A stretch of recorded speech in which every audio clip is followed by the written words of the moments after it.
Hello everyone, welcome again, and this is our second video in our series. And in this video we're going to be showing how to use the Adib Robotics robot controller to control a servo motor position and velocity. The hardware setup is the same as the prior video. We have a mini PC and a servo drive and a Yaskawa servo motor. Right now, I'm on the Adib Robotics homepage, and if I go to the downloads page, I can see that we have downloads available of the robot controller. They will work for 2 hours. It's a free trial, and after 2 hours, you need to restart it. You can see it's available for Linux, Windows, or Mac. In this video, we're going to be doing Linux only. I'm going to go ahead and download that. The download will take a few moments, but I already have it downloaded here. If I extract it, I will have that folder, and I will use Visual Studio to open the contents. So here you could see that this is the actual program, the binary, and there's an AI model for image to text conversion. There's some sample config files. There's some ESI files. These we ran into in our previous video. These are EtherCAT slave information files, and they describe the EtherCAT slave. These are provided by the vendor. This is the real-time Linux Ethernet driver, and here we have some Python scripts, example scripts. This is the script that provides all the helper APIs, and we have the example script from Pack Expo. It contains some code on how to run. So if I launch a terminal, and if I open up the config file for the Delta robot, you can see that this part of the config file is the same as our EtherCAT library, because this library is an extension of that.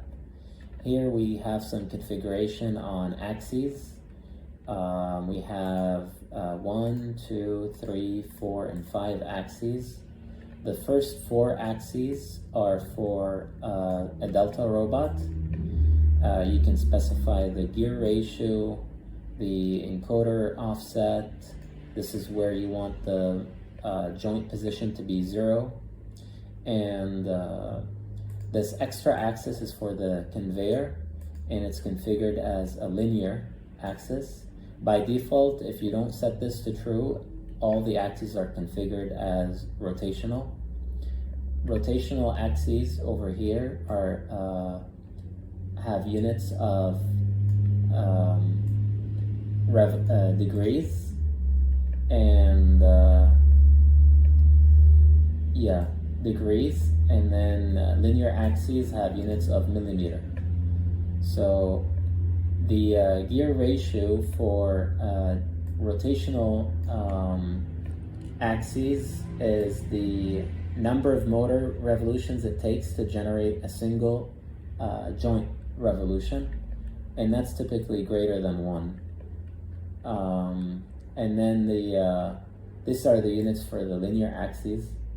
And if you use a negative sign, then you will flip the polarity of the axis motion. Here we configure a group, and for this one it's a Delta robot. You have the base radius, base offset. This information is provided in the manual that's also available on the website for download. There's a diagram. These are information regarding the kinematics of the mechanism, as well as the dynamics parameters for torque calculations. Here you can configure the end effector slave, the slave that has I/O controlling the end effector and which bit offset it's using, and the delay. that's used for engage and eject. And in our case, we're using a vacuum, so there's an eject signal, but this is optional. So potentially if you have a gripper, maybe it only has an engage signal. Here you configure the camera. This position is very important. This is the position of the camera relative to the world frame, and typically we leave the position of the robot at 0, which means that the robot and the world frame have the same position. So this typically does not change because the turnkey solutions, Delta Robot solutions that Adib Robotics provides come with a camera, and it has a fixed mounting position. So, and it's mounted on the robot, so this will typically not change. You may end up having to calibrate the rotational angle, the RZ, a little bit if it's not completely lined up during installation. This fixed image path allows you to run in simulation mode. So if you don't have a camera, which is the case I have right now, which is because you saw that on my desk I do not have a camera, you will use one of these images. So you can see this is the image from our demo stand at PAC Expo. It doesn't update, but it provides the AI tool with some parts to track. The conveyor is also configured with its width and length and its position. And this is the position of the conveyor relative to the world frame. And as you can see, it's at 90 degrees. It's at 90 degrees because the x-axis in this setup is towards the left. These are the X, Y, Z position. You also configure a container. This is where you want to lay out the parts you pick up from the conveyor. And in our case, the container is actually over here. In the demo code, we pick up the parts from the conveyor and we place them onto the table, and then we move them back. In the container config, you could set the width, length, and height, and the auto run functionality in the library will automatically lay out the maximum number of parts that can fit in the container. So here you have the configuration for the parts. You have a part width and length and height. This is so that the robot will stop above the part and not crash into it in case the part has some thickness. Here you configure cycling. So you can configure, this is for the auto run functionality, which requires 0 programming. The auto run script is provided here. You can just launch it and it will perform the cycling that you have configured here. So you're telling it to cycle for group 0, conveyor index 0, container index 0, part index 0, means all this config here are tied into this cycling. The percent speed you want to move at relative to the maximum values that the robot can handle. This is the conveyor pickup timeout. Sometimes the robot will not be able to find the part right away and it needs to wait. This is the conveyor speed. This is needed for conveyor tracking. And the cycle type. You're either moving parts from a conveyor to a container or from a container to a conveyor.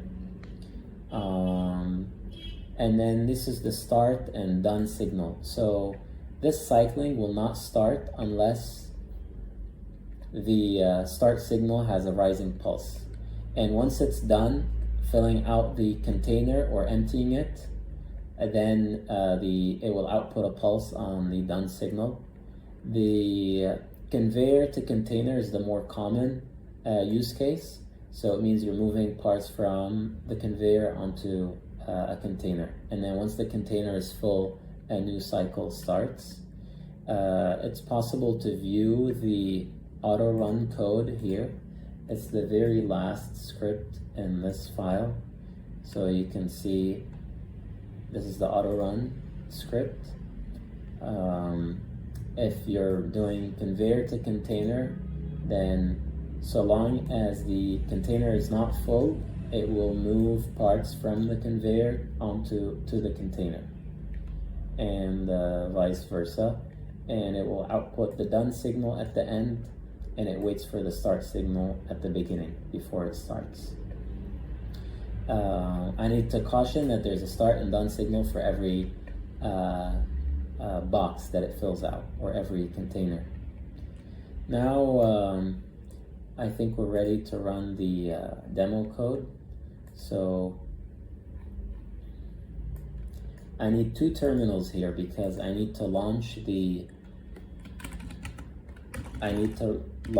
server by running it as such. I need sudo privileges because it accesses the Ethernet driver for real-time optimization. And you need to provide it with a path to a config file. So I'm going to run this config file that we just reviewed.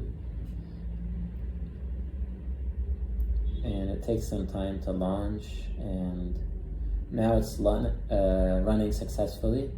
It's on this IP address and port number. In this window, I need to be inside the Python scripts, and then I can run as such. So Pack Expo demo is the one I want to run. Now over here, the axis that controls the motor is commented out. I actually forgot that, but I'm going to leave it to show the difference. Any axis, so the axis is a joint axis, and the index is it's indexed within the network. Potentially, you don't have to have your axes ordered the same way as your slaves in your network, but it's much easier to do so. So that's why we have 0, 1, 2, 3, and 4. If you do not provide this setting, it means the axis is virtual. And if it's provided but it doesn't exist on the network, then it would also be converted into a virtual axis. So if I run now, you will see some prompts that the axis was you will see some prompts that the axis was converted to virtual because its position couldn't be found on the network. And that's for now. If I do provide this one, then it will try to run the motor, because now it's a real axis. So if and then there are some errors here related to 200B. If you look at the manual, which is also available on the downloads page, this means that we've reached the velocity limits, I believe.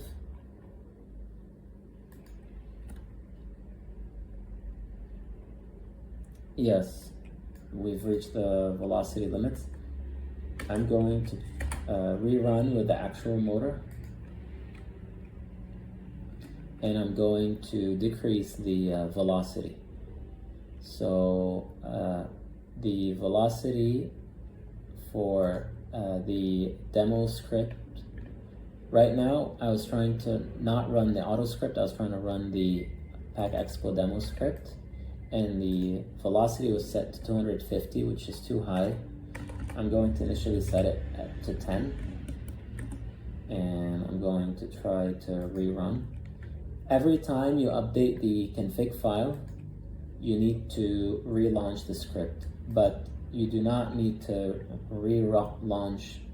You need to relaunch the server every time you update the config file, but you do not need to relaunch the server every time you update the Python script, because the Python script interacts with the server.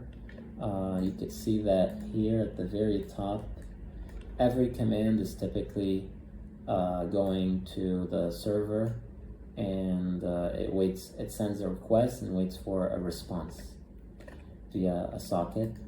So in this script, you could see that this is commented out, so you can ignore it. We import everything from the Arc script, which provides us with the helper APIs, and then here we initialize the controller, and these are the labels that we're plotting. We're moving around. It stands for Adib.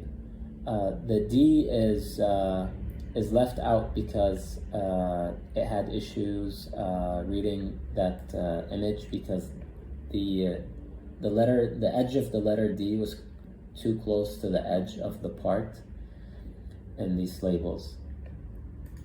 So I've lowered the speed, and I'm going to try to rerun. The robot speed needs to match the conveyor speed. So if the conveyor speed is too high relative to the robot, it might also error out. So I'm going to try it now and see what we get.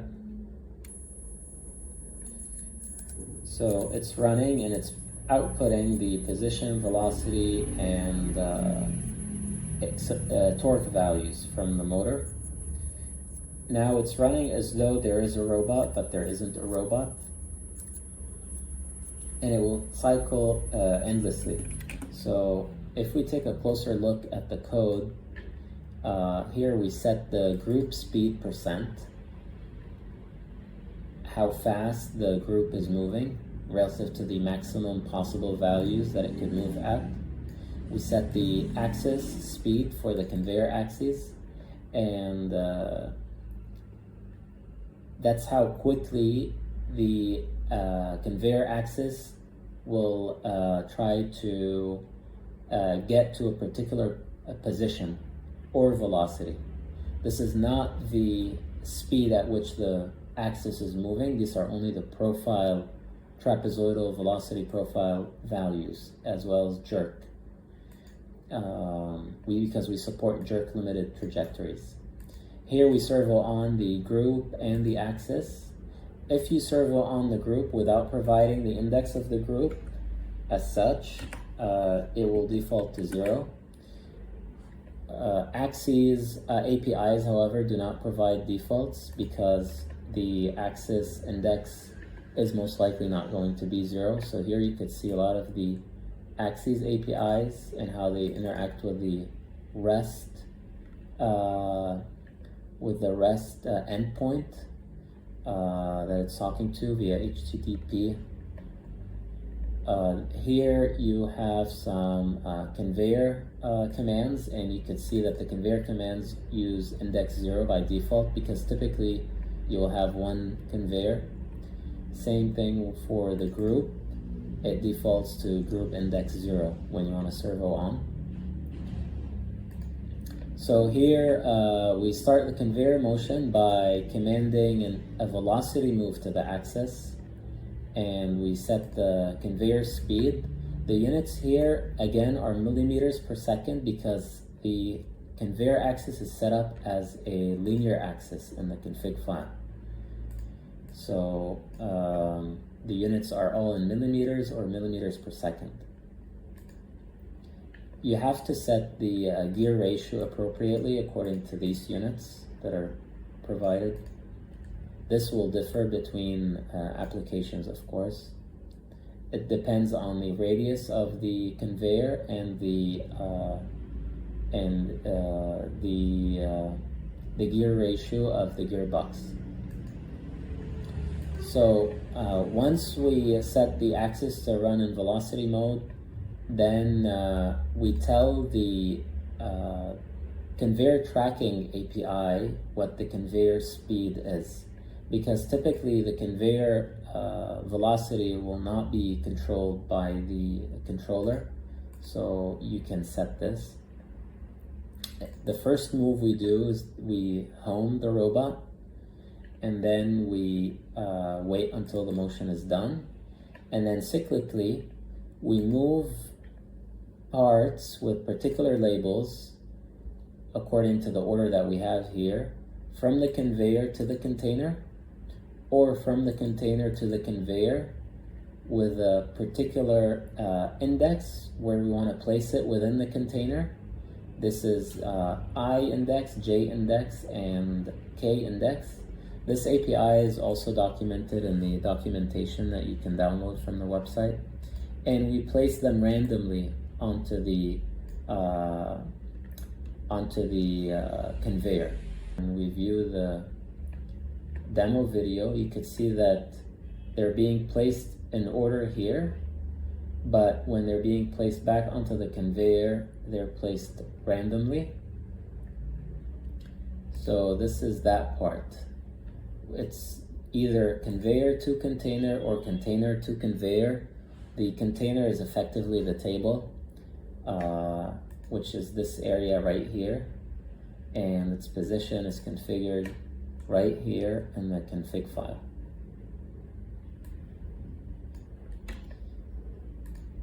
So it takes roughly 30 lines of code to run the demo code from the expo, because this code is all commented out for experimentation.